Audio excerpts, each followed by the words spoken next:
तो बच्चों, आज हम लोग इस वीडियो में हिंदी रत्न, ये कक्षा 4 की हिंदी की पुस्तक है जो कि सीबीएसई बेस्ड पुस्तक है। तो आज हम लोग इसमें पाठ 19 चरवाही का बचपन, ये पाठ का अध्ययन करेंगे।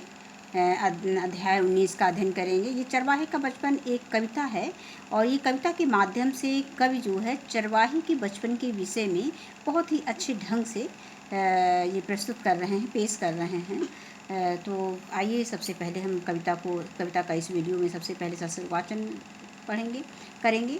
इसके बाद हम इसी वीडियो में इसके अभ्यास प्रश्न देखेंगे और ये कविता को बच्चों ध्यान से सुनना है। इस वीडियो को, कविता को कई बार रिपीट करके सुनना है जिससे कि हम इसे आसानी से इसके अभ्यास के प्रश्नों का उत्तर दे सकें। तो आइए सबसे पहले हम पाठ प्रवेश पढ़ना चाहेंगे जिससे कि हमें पाठ में क्या विषय वस्तु दी गई है उसके विषय में जानकारी हो जाए। तो पाठ प्रवेश।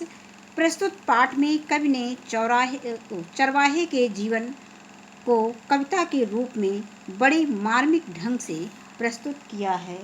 पढ़कर जानिए। अब इसके बाद हम इस कविता का सस्वर वाचन करेंगे। जब कुछ होश संभाला मैंने, अपने को वन में पाया, हरी भूमि पर कहीं धूप थी और कहीं गहरी छाया। एक भैंस दो गायें लेकर दिन भर उन्हें चराता था।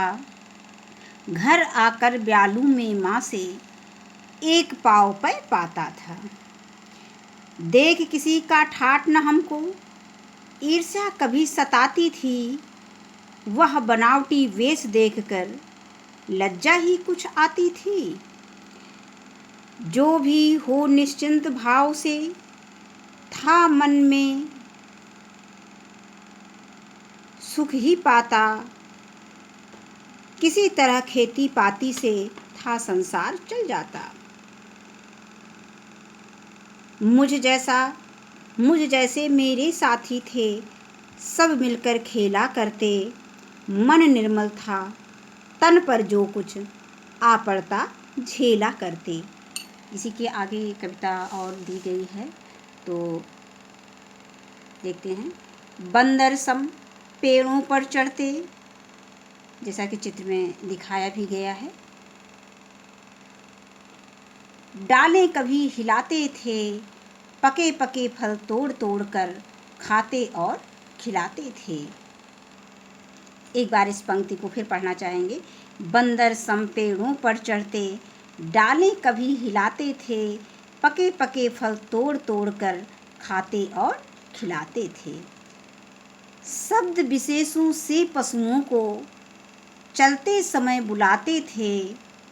कान उठाकर घर चलने को वे भी दौड़े आते थे।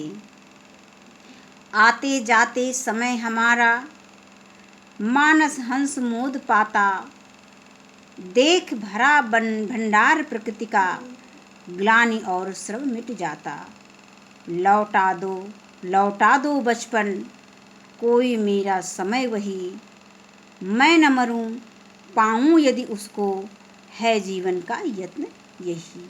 इस कविता के जो रचयिता हैं वो है मैथिली शरण गुप्त। तो इसमें चरवाहा जो है अपने बचपन से बहुत खुश है। अब इसके बाद हम इसके शब्द अर्थ पढ़ना चाहेंगे। पय मीन क्या होता है? दूध। झेलना मीन होता है सहना। ब्यालू मीन होता है शाम का भोजन। निर्मल का अर्थ है साफ। और सम मीन समान। और मोद का अर्थ है खुशी।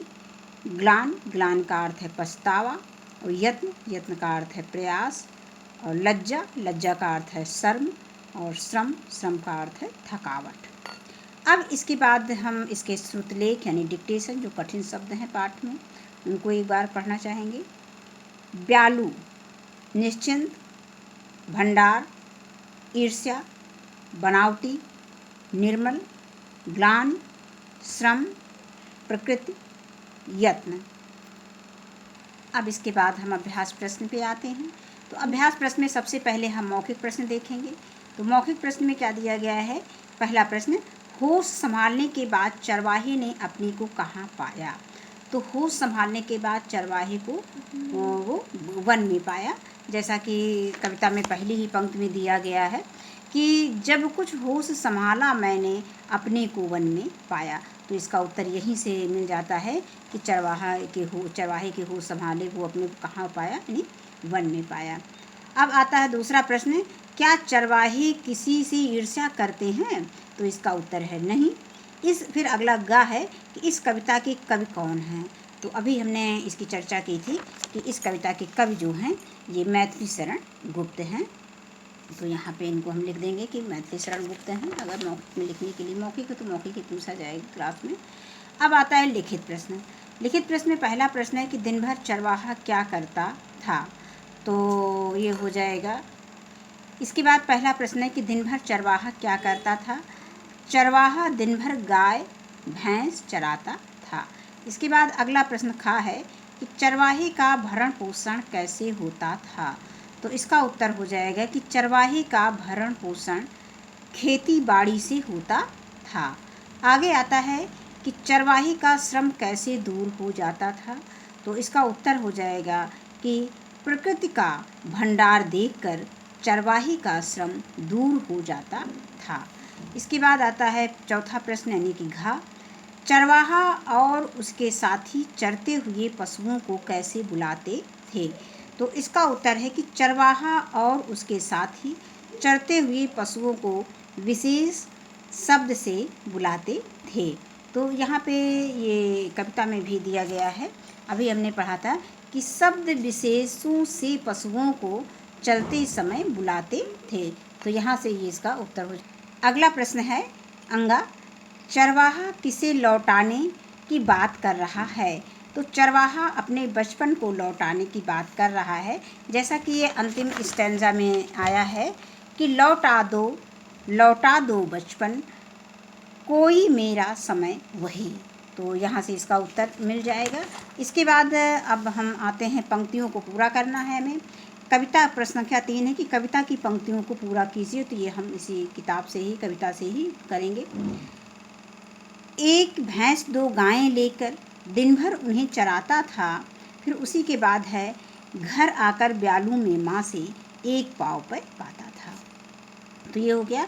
इसके बाद है आगे। अब नीचे की 2 पंक्तियाँ दी गई हैं। ऊपर की हमें 2 पंक्तियाँ लिखनी हैं।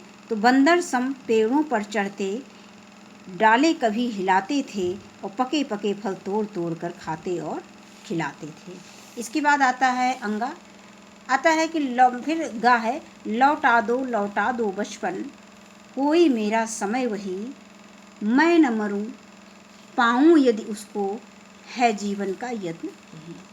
इसके बाद अगला प्रश्न आता है प्रश्न संख्या 4 कि अर्थ से संबंधित पंक्ति यहाँ नीचे लिखिए। मतलब पंक्तियों का अर्थ दे दिया गया है और उससे संबंधित पंक्ति हमें कविता की पंक्ति हमें लिखनी है।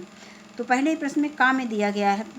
पहली पंक्ति में घर आने पर शाम के भोजन में माँ 1 पाव दूध देती थी। तो ये कविता में दिया गया घर आकर ब्यालू में माँ से 1 पाव पर पाता था।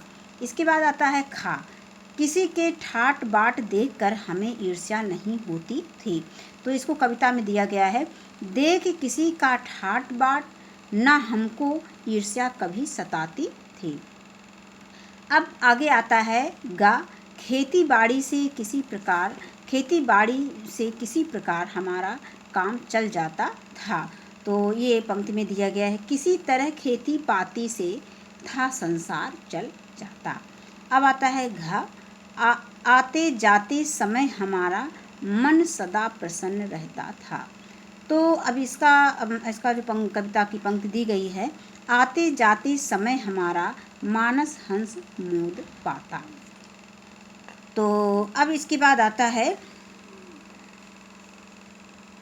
निम्नलिखित भाषा बोध के प्रश्न है। निम्नलिखित शब्दों को अपने वाक्य में प्रयोग कीजिए। जैसे मोद है हमने लिख दिया है कि परीक्षा में पास हो जाने पर खुशी होती है। और या लिख दो कि हमारा मन सदा खुश रहता है। या इस तरह से हम कोई भी लिख सकते हैं। अब आगे आता है कि भंडार। भंडार मीन होता है प्रकृति का भंडार देखकर सारी मेहनत भूल जाना होता है, या भूल जाते हैं, सारी मेहनत भूल जाते हैं। मतलब ज़रूरी नहीं कि हम यही वाक्य को लिखें, हम वाक्य अपने आप बना के जो हमको आसान लगे हम वो वाक्य दे सकते हैं, लिख सकते हैं।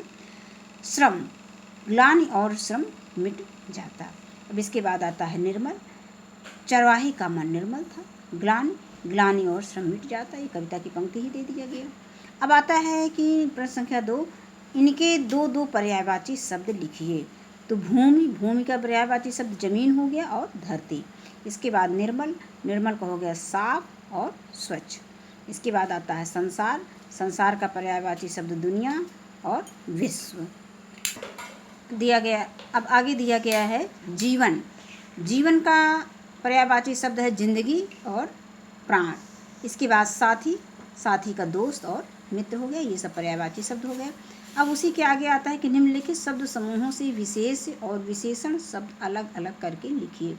अब यहाँ पे शब्द कुछ दिए गए हैं, उसमें विशेष और विशेषण दोनों जोड़ के दिया गया है, हमें उन्हें अलग अलग करके लिखना है।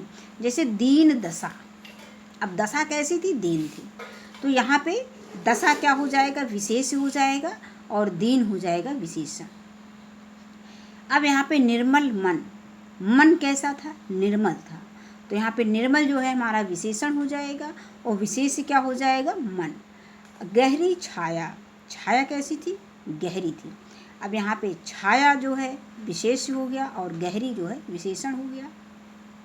इसके बाद अगला आता है शब्द निश्चिंत भाव। निश्चिंत भाव यानी भाव जो है हमारा विशेष हो गया और निश्चिंत जो है विशेषण हो गया। आगे आता है हरी भरी भूमि, यानी यहाँ पर विशेष जो है भूमि हो गया और विशेषण हरी भरी हो गया। अब इसके बाद एक प्रश्न और दिया है, करके सीखे, तो बच्चों इसको अपने आप चित्र देख करके ये वाक्य आपको 8 वाक्य लिखने हैं, तो ये आपको स्वयं करना है। और इस वीडियो में बस इतना ही। वीडियो देखने के लिए बहुत बहुत धन्यवाद।